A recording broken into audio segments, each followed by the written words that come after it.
Whoops.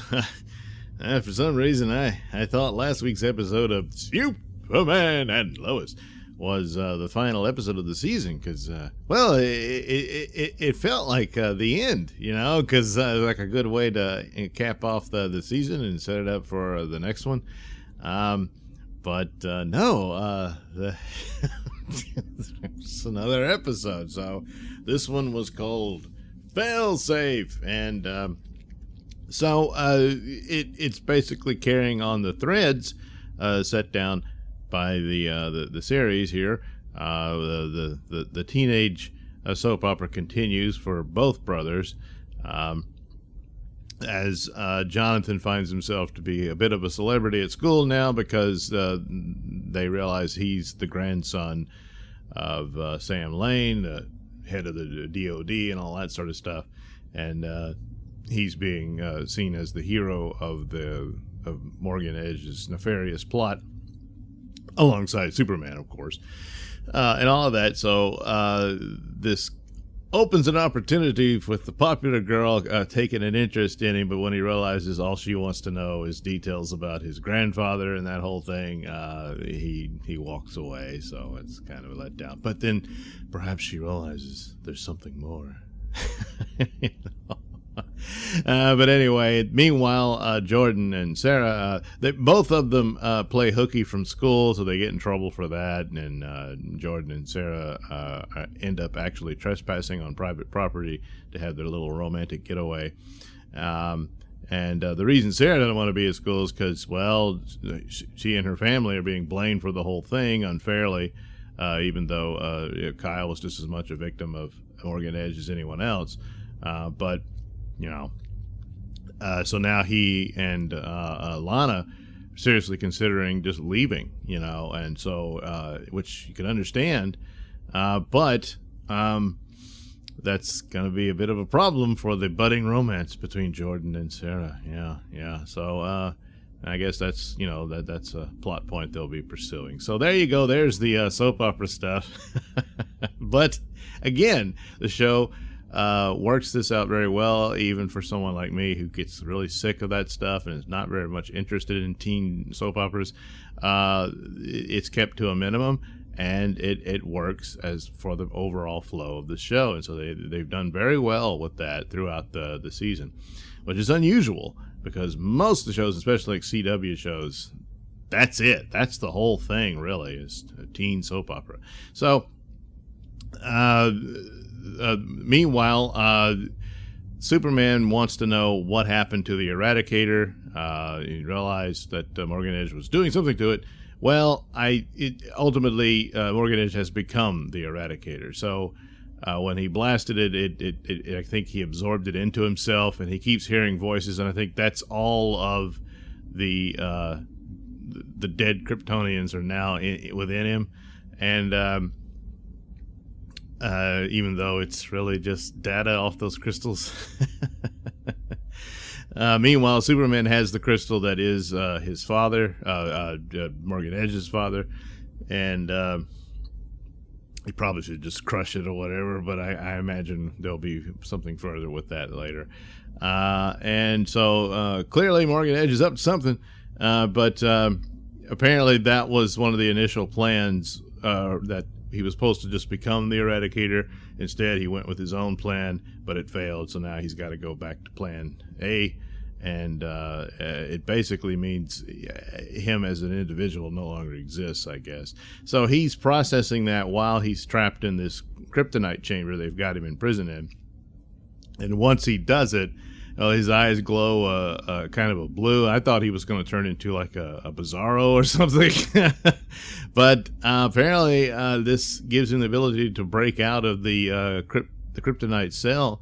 And he does. He escapes, and he flies all the way to the sun, and obviously using all of that solar energy for something really nasty. So that's where it goes. Meanwhile, he had a confrontation with Superman, and he's saying, "You're just like me, and once you were released from all your restrictions, you enjoyed the full unfettered use of your power." And Clark is actually disturbed by this because he's he's not completely wrong about it. And he talks to Lois about this, because Sam Lane says, all right, I realized I was wrong in my thinking. I never should have doubted Superman. So I'm going to get rid of just about all of our kryptonite weapons. We'll keep a little bit to keep, Edge and his gal pal under control. Superman does capture her, and so now she's in prison as well. But ultimately, Superman's like, nah, you better keep that. And so Lois is all upset. And but he explains it to her, and he says, I did feel like they felt good to not have to be holding back my power and all that sort of stuff. And he said, no, that was Zod. And he said, yeah, it was Zod, but I was experiencing it, And he says, so, and it's a good point to be made that he, the possibilities of being taken over and all that sort of stuff. This is something that has gone through the comic books as well. And ultimately, there's a story where Superman, I think in a lot of ways, wins over Batman's trust by giving him kryptonite. And he says, if ever someone turns me or something like that, I trust you to have the wisdom of when the right time is to use that weapon, lest I become a threat to the planet. And they actually recreate this scene, but it's with John Henry Irons, not Batman. So, okay, that's what you got to do. But this is also, John Henry Irons was very suspicious of Superman. There's also the problem of, he was originally married. Well, originally, I mean, he was married to Lois in his universe, and so it's hard for him, dealing with all this. But, he's coming around, and then, of course, this idea of Superman decides to do a compromise because Lois just doesn't trust the DOD, even if, so her father's been won over, but if he's not going to be there forever, and she just doesn't trust this government entity to be trustworthy with it, and plus the possibility that the weapons could leak out and all Superman's enemies could get a hold of it and stuff like that.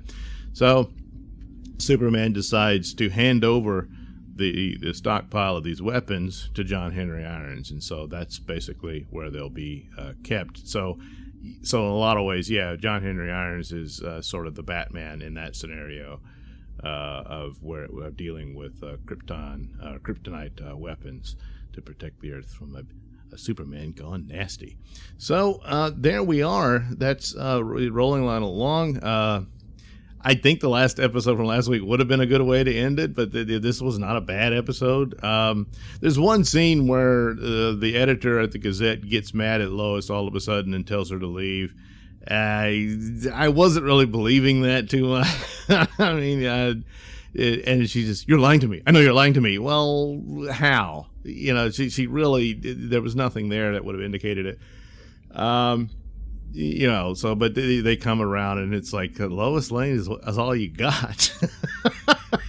so anyway, there's a little bumps and scrapes here and there, but it pales in comparison to the trash that's out there for other shows, and especially the CW shows. But so yeah, it still remains probably the best superhero television series out today. And yes, that includes all of what D Plus has produced with their streaming Marvel shows, because there's these moments in them that, and this and that, but they just fizzle and fall flat and destroy themselves with idiot identity politics and the like. Whereas Superman it's just a Superman show, and that's about it.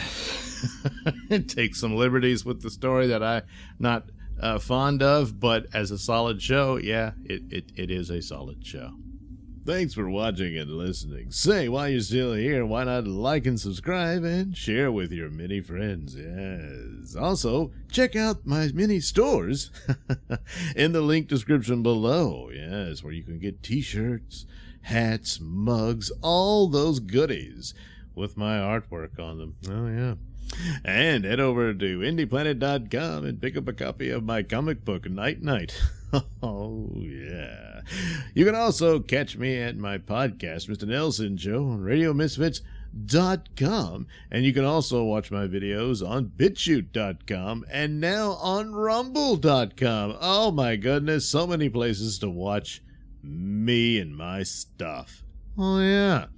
And if that's not enough for you, well, you can follow me on many social media platforms and say hi to your old pal, Mr. Nailsin.